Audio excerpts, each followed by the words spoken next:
यहाँ कई परिवारों के पास अपनी नागरिकता या अस्तित्व को साबित करने के लिए बुनियादी दस्तावेज भी नहीं है। देश के आदिवासियों की हालत भी इन्होंने बांग्लादेशी घुसपैठियों की तरह ही बना रखी है। टाटा कंपनी आज़ादी की पहले भी और आज़ादी के बाद भी आदिवासियों को विस्थापित और आदिवासियों के आंदोलनों को बेरहमी से कलिंगा नगर गोलीकांड में जैसे घटनाओं से रौंदने में लगी हुई है। इस भारत देश के पहले नागरिक और मालिक आज दोयम दर्जे के नागरिक बने बैठे हैं।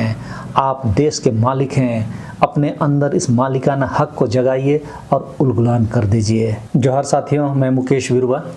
द वायर ने महाराष्ट्र के कई गांवों का दौरा किया जहां विशेष रूप से कमज़ोर जनजातीय समूहों के सदस्यों के पास अपनी नागरिकता या अस्तित्व को साबित करने के लिए बुनियादी दस्तावेज भी नहीं हैं।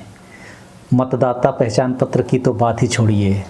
ये अलग बात है कि मुख्य चुनाव आयुक्त ने इन कमज़ोर जनजातियों को भी मतदान की प्रक्रिया में शामिल करने का दावा किया था। 15 अक्टूबर को मुख्य चुनाव आयुक्त राजीव कुमार ने नई दिल्ली में एक प्रेस कॉन्फ्रेंस के दौरान महाराष्ट्र और झारखंड में विधानसभा चुनाव में अधिक समावेशी रणनीति बनाने की पहल की जानकारी दी थी। उन्होंने कहा था कि महाराष्ट्र और झारखंड में विशेष रूप से कमज़ोर जनजातीय समूहों, जिसे पीवीटीजी कहते हैं, को मतदान की प्रक्रिया में शामिल करने के लिए जोर दिया जा रहा है। उन्होंने पावर पॉइंट प्रेजेंटेशन में महाराष्ट्र में 3 पीवीटीजी समुदायों काटकारी, कोलम और मारिया गोंड के साथ साथ झारखंड में 8 असुर, बिरहोर, मलफाड़िया, पहाड़िया, सौर पहाड़िया, पिराजिया, कोरवा और सावर के नामों पर प्रकाश डाला था। उन्होंने दावा किया था कि महाराष्ट्र में 2,77,000 और झारखंड में 1,78,000 पीवीटीजी लोगों को आगामी चुनाव के लिए मतदाता सूची में नामांकित करने में वे लोग कामयाब रहे हैं। इन्हीं दावों की पड़ताल करने के लिए द वायर की टीम ने कुछ जगहों का दौरा किया, जिसमें उन्होंने पाया कि मुख्य चुनाव आयुक्त द्वारा दिए गए दावे ज़मीनी हकीकत से मेल नहीं खाते। द वायर ने महाराष्ट्र के मुलसी के कई गांवों का दौरा किया, जहां कातकारी समुदाय के लोग दशकों से अपने अस्तित्व के लिए संघर्ष कर रहे हैं। यहाँ कई परिवारों के पास अपनी नागरिकता या अस्तित्व को साबित करने के लिए बुनियादी दस्तावेज भी नहीं है। मतदाता पहचान पत्र तो दूर की बात है। महाराष्ट्र में 15 जिलों में 47 से ज़्यादा आदिवासी समूह हैं, जो राज्य की कुल आबादी का 10% हिस्सा हैं। इसमें 4 पीवीटीजी समूह भी शामिल हैं। राज्य भर में आदिवासी समुदायों की स्थिति बहुत खराब है और उनमें से पीवीटीजी सबसे ज़्यादा उपेक्षित हैं। ऐसा ही एक गांव है पोम गांव, जो पुणे शहर से 63 किलोमीटर दूर पुणे के मुलसी तालुका में स्थित है। पोम गांव की ओर जाने वाली सड़क खूबसूरत है। घुमावदार सड़कों के किनारे रिसोर्ट है, लेकिन यह गांव अपने आप में आसपास के इलाकों की आधुनिक सुविधाओं से बिल्कुल अलग है। पोम गांव के घर फूस की छत वाली झोपड़ियां हैं, जो आसपास के गैर काटकारी गांव के पक्के घरों से अलग हैं। ये झोपड़ियां मिट्टी से बनी हैं और ताड़ के पत्तों, घास और स्थानीय करवी पौधों की लकड़ियों से बनी है। 150 से ज़्यादा की आबादी वाली कातकारी समुदाय की यह बस्ती पूरी तरह से अंधेरे में है। यहाँ ना तो बिजली है, ना ही बोरवेल या ही हैंडपम्प। कुछ कातकारी परिवार पड़ोसी किसानों के घरों से बिजली उधार लेने का प्रबंध करते हैं, लेकिन इसकी कीमत बहुत ज़्यादा है। बदले में उन्हें जितने दिन मांगे जाएं, उतने दिन मुफ्त में ज़मीन जोतनी पड़ती है। यहाँ के भूमिहीन ग्रामीण प्रवासी पैटर्न का पालन करते हैं। वे काम की तलाश में आसपास के शहरों और राज्यों में जाते हैं, अक्सर ईंट भट्टा मजदूरों के रूप में, उच्च जाति के जमींदारों के लिए खेत मजदूर के रूप में, या पड़ोसी राज्यों में कोयला खदानों में काम करते हैं। ये गांव ज़्यादातर साल भर वीरान रहते हैं। द वायर ने दिवाली के तुरंत बाद पोम गांव का दौरा किया, जब समुदाय के लोग त्यौहार या शादी जैसे पारिवारिक कार्यक्रमों के लिए घर लौटते हैं। कुछ लोगों के लिए यह स्थानीय सरकारी कार्यालयों के चक्कर लगाने का भी समय होता है, ताकि उनके दस्तावेजों को संसाधित किया जा सके। 45 वर्षीय कालेबाई वालेकर ने बताया कि उन्हें यह याद नहीं कि उन्होंने दस्तावेजों की तलाश में कितनी बार स्थानीय कार्यालयों का चक्कर लगाया है। उन्होंने बताया, पिछले हफ्ते ही मैं यहाँ से 22 किलोमीटर दूर मुलसी तालुका मुख्यालय 2 बार गई थी। सार्वजनिक परिवहन या निजी वाहन न होने के कारण वालेकर ने कहा कि उन्हें मुलसी पहुंचने के लिए वाहन किराए पर लेने पड़ते हैं। वालेकर की 2 विवाहित बेटियां हैं, दोनों के बच्चे हैं। उन्होंने कहा कि उनके परिवार में किसी के पास कोई दस्तावेज नहीं है। हमें नहीं पता कि कहां से शुरुआत करें। हर चीज़ के लिए किसी के पास कम से कम एक वैध दस्तावेज होना चाहिए। हमने स्थानीय ग्राम पंचायत, कलेक्टर और यहां तक कि सरकार से भी अपील करने की कोशिश की है। मैंने अपने कुछ वीडियो में 56% देश के आदिवासी कई मामलों में रिकॉर्ड में नहीं है की जानकारी दी थी। यह समूह भी कुछ उन्हीं में से है। यहाँ के गांवों में प्राथमिक स्वास्थ्य केंद्र यानी कि पीएचसी, आंगनवाड़ी या आशा कार्यकर्ता तक नहीं है। एक ग्रामीण ने बताया कि जब भी कोई बीमार पड़ता है तो उसे शहर ले जाना पड़ता है। चुनाव से ठीक पहले महायुति सरकार ने मुख्यमंत्री लड़की बहन योजना की घोषणा की थी, जिसके तहत महिलाओं को 1500 रुपये दिए जाएंगे। हालांकि बिना किसी दस्तावेज के ग्रामीण इस सहायता का लाभ नहीं उठा पा रहे हैं। मतलब देश के आदिवासियों की हालत भी इन्होंने बांग्लादेशी घुसपैठियों की तरह ही बना रखी है। राज्य की उदासीनता के साथ साथ मुलसी में ऐतिहासिक भूमि संघर्षों के कारण यहाँ के समुदाय इतनी भयानक स्थिति में पहुँच गए हैं। द वायर के लिए लिखे गए एक लेख में मौखिक इतिहासकार और नर्मदा बचाओ आंदोलन की पूर्व कार्यकर्ता नंदिनी ओझा ने इस क्षेत्र में भूमि संघर्ष के बारे में लिखा है, जिसे मुलसी सत्याग्रह के नाम से जाना जाता है। नंदिनी ओझा कहती है कि 1921 का मुलसी सत्याग्रह भारत में और संभवतः दुनिया में भी पश्चिम महाराष्ट्र में पुणे के पास मूला और नीला नदियों के संगम पर बने मुलसी बांध के खिलाफ पहला बांध विरोधी संघर्ष था।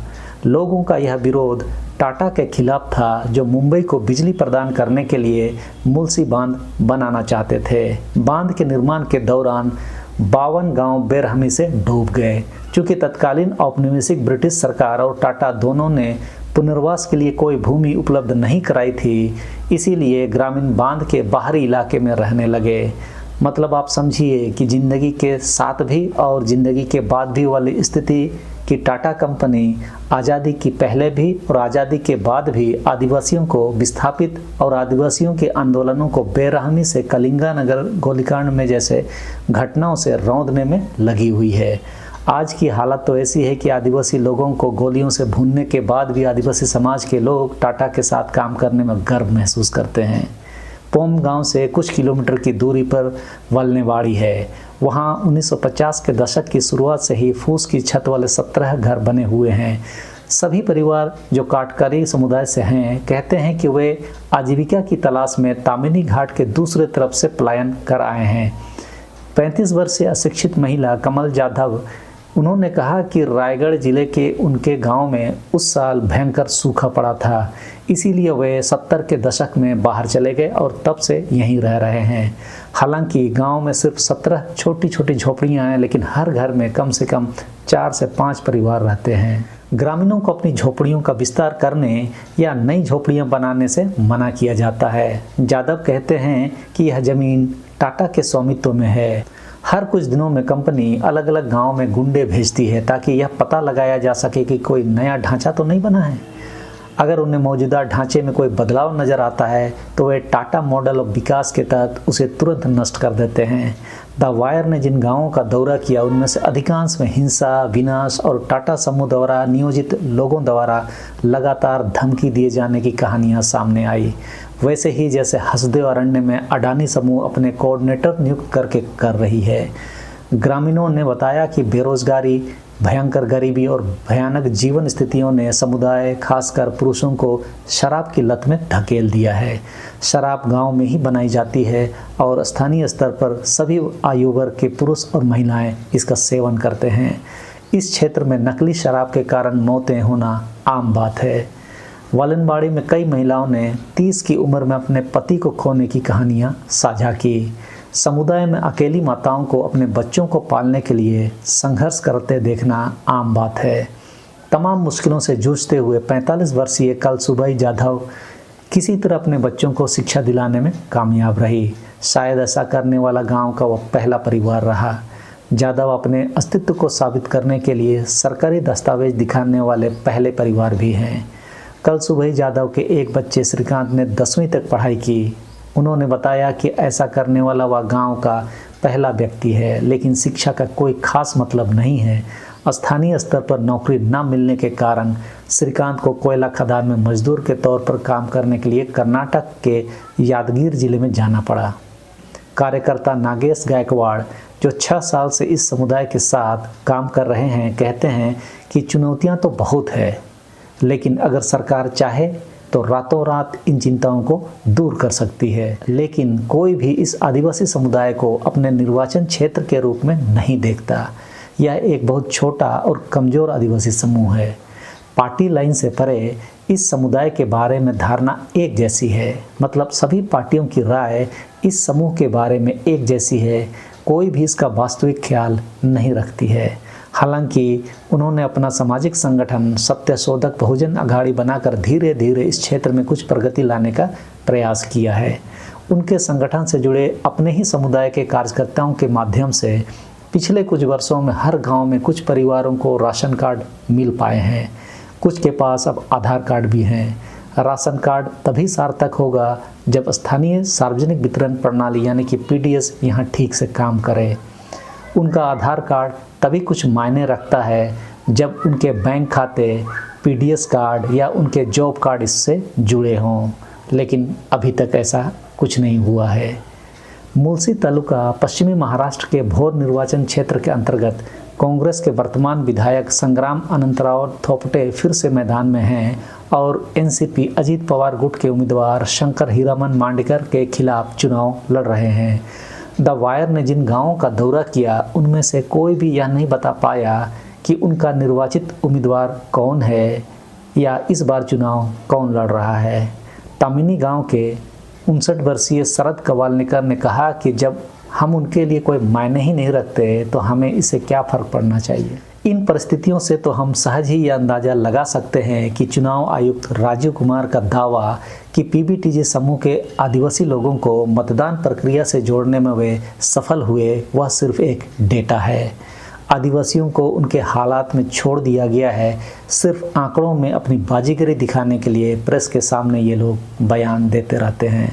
वैसे भी वर्तमान चुनाव आयोग की विश्वसनीयता तो खतरे में है ही। चुनाव आयुक्त शुद्ध रूप से कठपुतली की तरह व्यवहार करते हैं। देश के आदिवासी जब एकजुट होकर अपनी मांगों को, अपनी समस्याओं को, अपनी चिंताओं को एक दूसरे के साथ साझा नहीं करेंगे और गोलबंद होकर अपनी आवाज़ बुलंद नहीं करेंगे, ये लोग आदिवासियों से सिर्फ मुजरा ही कराते रहेंगे। यहाँ आपके लिए भी जागने का समय है, अपने अधिकारों को छीनने का समय है। सीधे हाथ से यदि घी नहीं निकले तो उंगलियां टेढ़ी करनी पड़ती है। अपने अधिकारों को अगर बचाए रखना है तो आदिवासियों को जागना अवश्यंभावी है। इस भारत देश के पहले नागरिक और मालिक आज दोयम दर्जे के नागरिक बने बैठे हैं। आप देश के मालिक हैं। अपने अंदर इस मालिकाना हक को जगाइए और उलगुलान कर दीजिए। यह देश आपका भी है। जोहार।